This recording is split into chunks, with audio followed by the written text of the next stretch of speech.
Esta semana también se puso en vigencia el llamado dólar soja 3, que es un poco más amplio, ¿no? Es un dólar agro que ahora están un poco abriendo a otras actividades, a otros productos. Pero para hablar y conocer del tema, estamos en comunicación con Horacio Salaverry, presidente de Confederaciones Rurales de la provincia de Buenos Aires y La Pampa, Carvap. Horacio, ¿cómo estás? Darío Ríos te saluda. Buen día, un gusto saludarte, Darío. Bueno, un gusto que nos atiendas, como siempre. Y queremos un poco conocer cuál es tu visión y la repercusión que tiene esta noticia para los productores del campo, ¿no? Mira, en realidad desde cada una de las versiones, porque está como de alguna manera los modelos de autos, ¿no es cierto? El dólar soja tiene versión 1, 2, ahora está para algunos la tercera, para otros la cuarta. Pero en realidad esto no es una medida que tenga que ver con el sector. ¿A qué nos referimos? Nos referimos a que en realidad la medida de un dólar soja, ¿no es cierto?, un dólar con una paridad cambiaria distinta, es una cuestión que tiende exclusivamente a una medida macroeconómica de recuperación de reservas, ¿no es cierto? O sea, la mirada del gobierno está centrada en eso, no está centrada en la idea de generar una medida que pueda beneficiar al sector agropecuario, más allá de aquel que tiene su tenencia en soja, ¿no es cierto?, o los sectores exportadores que tienen tenencia en soja y se puedan ver beneficiados con esto.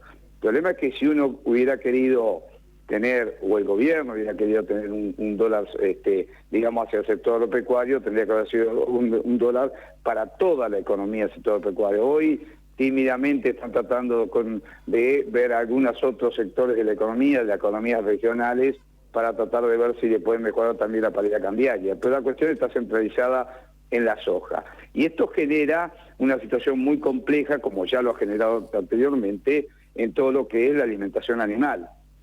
Y más en un año, en una tremenda sequía, donde hubo más de 176 millones de hectáreas afectadas, la alimentación de los animales por falta de pasto ha sido un tema fundamental, tanto en la lechería de carne como en la ganadería de carne como en la ganadería de leche, lo cual ha generado un incremento de costos muy importante y ha deteriorado la actividad ganadera, ¿no es cierto?, y la rentabilidad de la actividad ganadera y de la actividad lechera, y de otras actividades como la porcina y la avícola, que también sufre la misma característica pues, en la alimentación.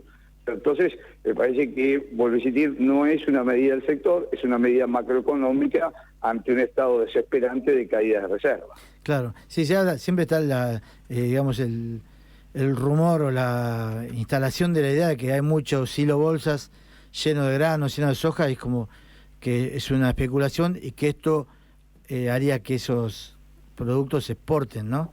¿Es así? Mirá, ¿Ustedes lo ven así o es solamente una campaña en contra de ustedes? Mira, realmente el tema de generar versiones de esa característica muchas veces tiene una intencionalidad política. En realidad, la tenencia, a ver, me acuerdo que un ministro decía que el campo, como bien deciste, el campo hay silos con soja. Y si uno va a una fábrica de tornillos, adentro va a encontrar tornillos, ¿no es cierto? Esto es básico, que es así. Si va a una fábrica de heladera, ¿qué hay adentro de una fábrica de heladera? Igual, si va a un campo, ¿qué va a encontrar? Animales en la producción, tanto en leche o en carne, o si no, existencia en grano. Pero esto es totalmente natural. Entonces me parece que decir que se encuentra en campo silo bolsa, me parece que es una redundancia que no tiene ninguna consideración desde el punto de vista económico. Y por otro lado, digamos, el productor siempre ha tratado de mantenerse en granos, que es la mercadería que sabe su valor, que conoce su cotización, que sabe cómo se comercializa, y es como un valor de reserva. O sea, en Argentina con esta característica, con el casi 110% de inflación anual, me parece que sería, ¿no es cierto?, pedirle a algún sector que directamente se deshaga de determinadas existencias para hacer ¿qué?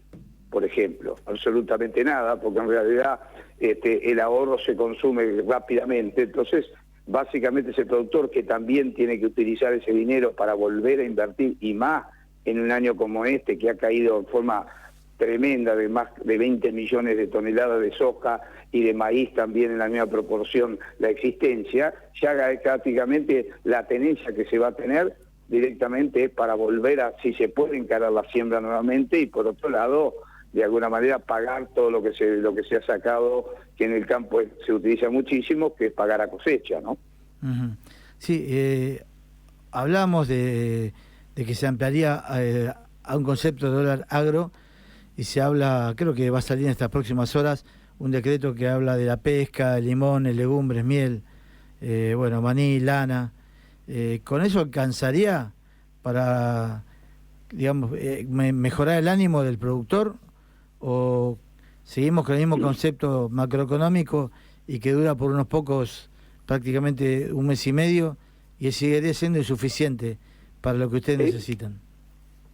Es un efecto muy puntual, muy corto, y habrá que ver si en otras producciones que no sea la producción de granaria o de carne o de leche, de qué manera no puede afectar los costos de lo mismo, ¿no? Porque muchas veces los costos que están dolarizados copian las evaluaciones del dólar y entonces también se incrementan en la misma proporción.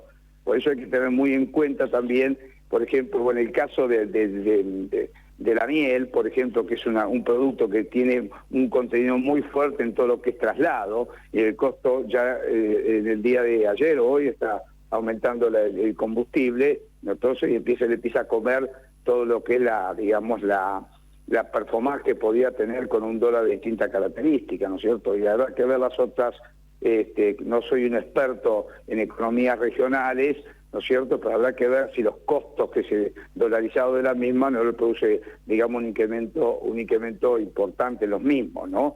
Así que hay que estudiar esa situación.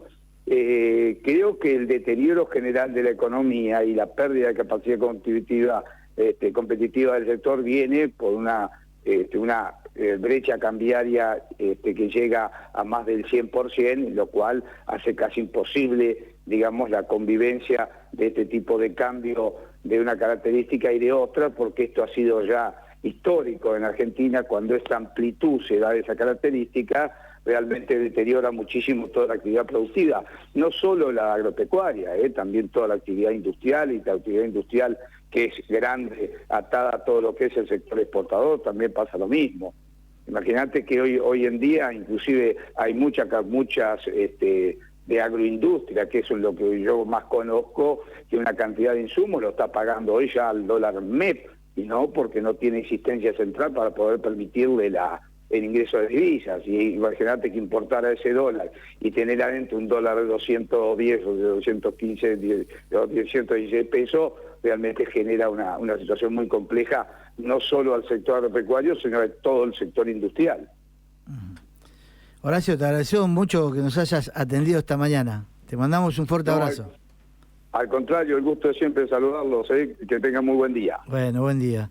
Despedimos así al presidente de Carvap, Horacio Salaverry.